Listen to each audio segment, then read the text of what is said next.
The sound was sharp, ugly, and it cut through the joyful music of the wedding reception like a shard of glass. A collective gasp rippled through the 200 guests as the bride, Jessica, stood with her hand outstretched, her face a mask of fury. Before her, a catering server stumbled back, a bright red mark blooming on her cheek.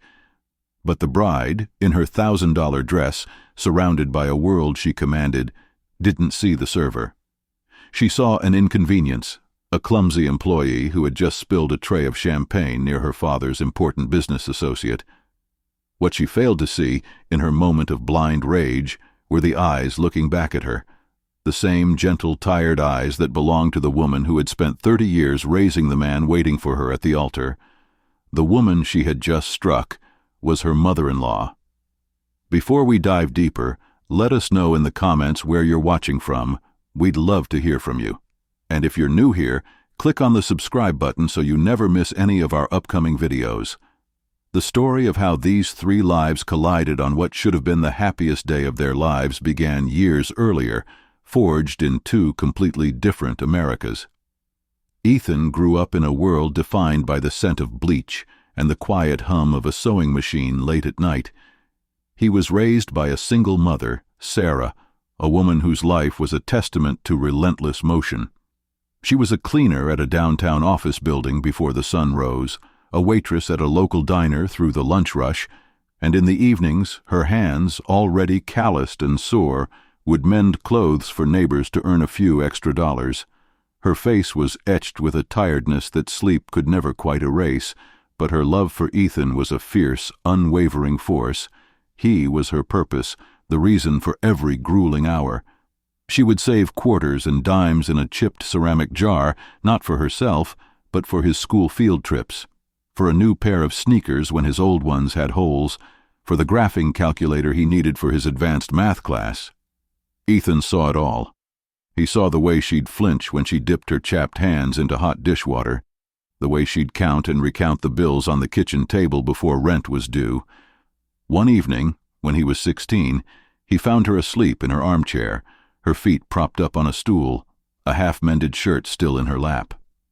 He gently took off her worn shoes and saw the swollen, bruised state of her feet. In that quiet moment, a solemn vow took root in his heart.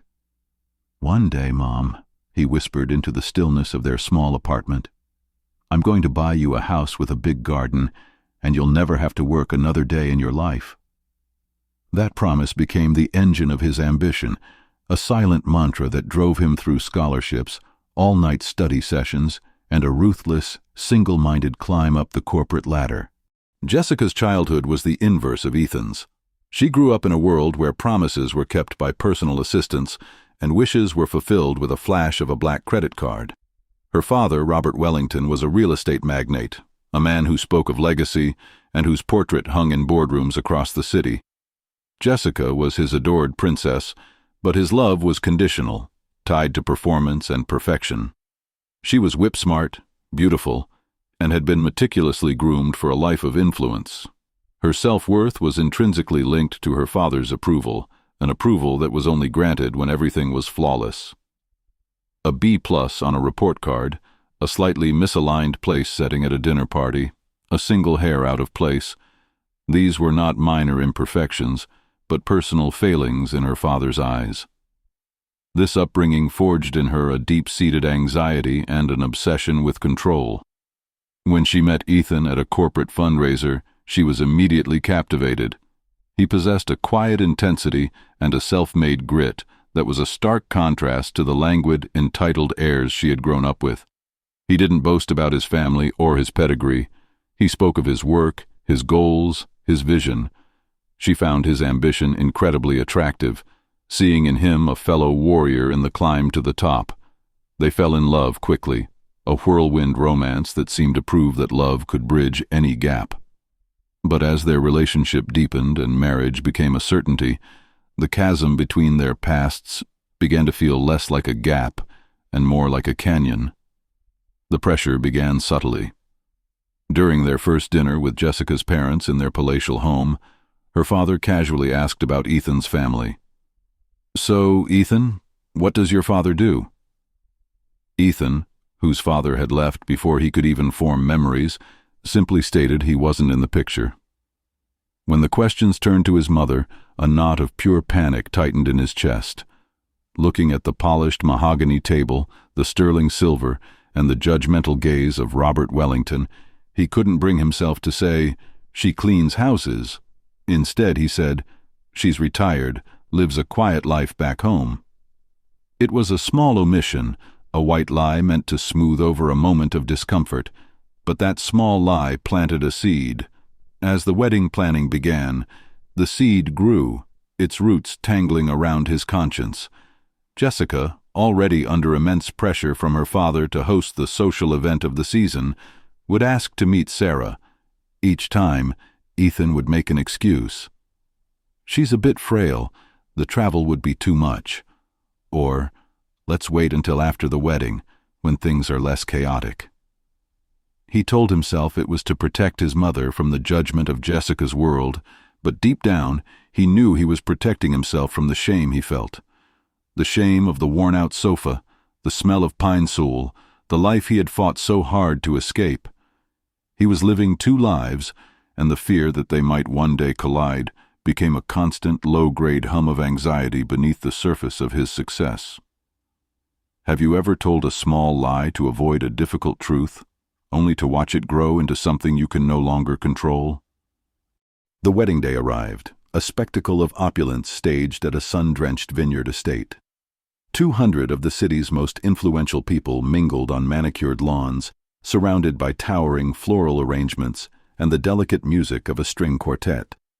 Jessica was a vision in a couture gown, but beneath the flawless makeup and radiant smile, a storm was raging. Her father had pulled her aside that morning, reminding her that this event was not just a wedding, but a crucial business merger of families and fortunes. "Everything must be perfect, Jessica. No mistakes." His words echoed in her ears, turning her into a general on a battlefield rather than a bride on her happiest day.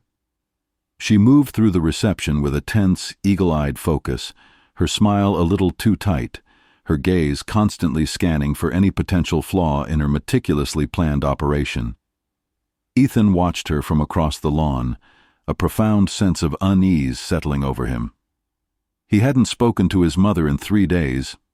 The last contact had been a wire transfer, a large sum of money accompanied by a short, stilted note promising to visit after the honeymoon to explain everything. The act felt sordid, like a payoff for her absence, and the guilt was a physical weight in his chest. He scanned the faces of the staff, the valets, the servers, half hoping, half dreading he might see a familiar face, a foolish thought he immediately dismissed as impossible. But it wasn't impossible. In the humming, chaotic heart of the catering operations, Sarah moved with a quiet efficiency that belied the frantic beating of her heart. 6 months prior, the cleaning company she had loyally served for 15 years was bought out, and the new management restructured, letting go of its most senior, most expensive employees. At 58, with a bad back and no college degree, finding a new, stable job had been a soul-crushing endeavor. Too proud to tell Ethan to cast a shadow on his success or burden him before his wedding, she had swallowed her pride and signed up with a temporary staffing agency. When the assignment for the Wellington Hayes wedding appeared on her schedule, her world had tilted on its axis. Her first instinct was to call in sick, to hide. But a powerful, primal need to see her son on his most important day, to witness the culmination of all her sacrifices, overwhelmed her shame. She reasoned that she could remain invisible, a ghost in a black and white uniform, a silent witness to the magnificent life her son had built. From behind a marble column, she watched the ceremony, tears of pure pride blurring her vision as Ethan, so handsome and confident in his tuxedo, said, "I do." She saw him laughing with his powerful new father-in-law, and a pang of indescribable loneliness pierced her heart. She was a stranger at her own son's wedding. The collision happened during the cocktail hour. The atmosphere was loud and boisterous. Sarah was carefully navigating a thicket of guests near the main bar, her tray laden with champagne flutes. A man, laughing heartily at a joke, took an oblivious step backward and collided with her. The impact was jarring. The tray tilted violently, and half a dozen glasses crashed to the polished marble floor, sending a spray of champagne and shattered glass across the expensive Italian shoes of a man standing nearby. That man happened to be one of her father's most crucial investors. Jessica, who was speaking with the man, spun around. The sound of breaking glass was like a siren in her overstressed mind. Her carefully constructed fortress of perfection had been breached. All her anxiety, all her father's pressure, all her own insecurities coalesced into a single, white-hot point of rage. She didn't see a flustered, middle-aged woman trying her best. She saw a failure, an incompetent employee, a stain on her perfect day. "Are you serious?" she hissed, her voice trembling. "Can't you do anything right? Look at this mess. You are so unprofessional." Sarah, utterly mortified, her face burning with humiliation, opened her mouth to stammer an apology. But before a single word could escape, Jessica's hand flew up and struck her across the face. The slap was loud, definitive, and it created a vacuum of perfect silence. And in that silence, Ethan, who had been walking over to see what the commotion was, froze. His blood ran cold. The world seemed to slow to a crawl as his eyes locked onto the server, onto the red mark blooming on her cheek, onto her familiar, gentle eyes now wide with shock and brimming with tears. The server wasn't an anonymous stranger. It was his mother. A wave of vertigo and nausea washed over Ethan. He felt as if the ground had fallen away beneath his feet. The sounds of the party, the music, the distant chatter, it all dissolved into a deafening, high-pitched roar in his ears. For a terrifying second, he couldn't breathe, couldn't think. He moved forward, his body acting on an instinct far deeper than thought, pushing past a stunned Jessica and the gawking guests who were now beginning to whisper and raise their phones. He reached his mother, his hands trembling as he gently, almost reverently, cupped her face, his thumb stroking the red mark left by his wife's hand. "Mom?" he whispered, his voice cracking with a sound of utter devastation. "Mom, what are you doing here?" Sarah just looked at him, her own pain and humiliation momentarily eclipsed by the raw agony she saw in her son's eyes. She had wanted to be invisible, and instead she had become the center of a nightmare. Jessica, her mind still reeling, finally found her voice. "Ethan, who is this woman?" she demanded, her tone a mix of confusion and indignation. "Get her out of here. She's ruined everything." Ethan turned to face his new wife, and the look in his eyes was one she had never seen before, a glacial fury mixed with a profound, bottomless heartbreak that terrified her. "This woman," he repeated, his voice dangerously quiet, yet carrying across the silent room. "This woman you just hit, Jessica. This woman you just humiliated in front of everyone. The woman whose hands are rough from cleaning floors so I could get to a place where I could even meet someone like you. That is my mother." The words hung in the air, heavy and suffocating. The color drained from Jessica's face as if she'd been struck herself. Her mouth opened, but no sound came out. She looked from Ethan's shattered expression to the quiet, weeping server, and the horrifying, impossible truth crashed down upon her. The world she had so carefully constructed, so ferociously protected, had just been obliterated by her own hand. The aftermath was a quiet catastrophe. The string quartet had fallen silent. The joyful celebration had curdled into a mortifying spectacle. Guests stood in stunned clusters, whispering, their eyes darting between the bride frozen in horror, the groom shaking with rage, and the humiliated server now being led away by her son. Without another glance at Jessica, Ethan wrapped a protective arm around his mother's shoulders and guided her through the sea of staring faces, away from the wreckage of the party and out into the cool, indifferent night. Jessica was left standing alone in the center of the vast, ornate room, the magnificent wedding suddenly feeling like a mausoleum. Her father rushed to her side, his face a thunderous scowl. "What in God's name was that, Jessica? You've made a complete fool of yourself and me." But she didn't hear him. She was trapped in a feedback loop, replaying the last 30 seconds over and over. The sound of the slap, the cruelty in her own voice, the look of quiet dignity on Sarah's face crumbling into pain. For the first time, Jessica truly saw the woman she had struck, not as an incompetent server, but as a person, a mother. And the weight of that realization, the sheer, unvarnished ugliness of her own behavior, was a self-inflicted wound far deeper than any social embarrassment. Later that night, the contrast between their worlds was starker than ever. Ethan sat on the worn floral sofa in his mother's small, meticulously clean apartment, the same sofa where he had done his homework as a child. He listened, his heart constricting with every word, as she quietly explained losing her job, the fruitless search for new work, the shame that kept her from telling him, and her simple, desperate desire to see him on his wedding day. "I didn't want to worry you, honey," she said, her voice soft but steady, her innate dignity shining through her exhaustion. "You had so much on your plate. I was just so proud. I had to be there, even if it was from the back." Every word was a dagger of guilt in Ethan's heart. His grand promise to buy her a house felt like a bitter, hollow lie. He had been so consumed with building a flawless future that he had completely betrayed the person who gave him his past. Meanwhile, Jessica sat alone on the cold marble floor of her cavernous penthouse, her $1,000 wedding dress pooled around her like a shroud. She called Ethan a dozen times, each call going straight to voicemail. She sent a barrage of texts, each more frantic and desperate than the last. "I'm so sorry. I didn't know. Please, Ethan, you have to believe me. Please talk to me." The silence on the other end of the line was her judgment.